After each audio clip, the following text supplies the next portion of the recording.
मस्साजोगचे सरपंच संतोष देशमुख हत्या प्रकरणी आता धनंजय देशमुख यांनी आक्रमक पवित्रा घेतलेला आहे। धनंजय देशमुख उद्या मोबाईल टॉवरवरती चढून आंदोलन करणार आहे।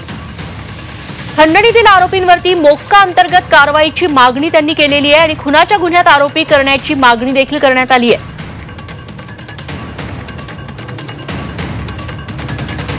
संतोष देशमुख हत्या प्रकरणात आतापर्यंत 8 आरोपींवरती मोक्का लावण्यात आलेला आहे, मात्र वाल्मिक कराड याच्यावरती मोक्का लावण्यात आलेला नाही।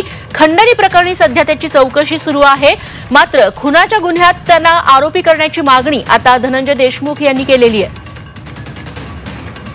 आणि आपली मागणी लावून धरण्यासाठी धनंजय देशमुखांनी आता मोबाईल टॉवरवर चढून आंदोलन करण्याचा इशारा दिलाय। उद्या ते हे आंदोलन करणार आहेत।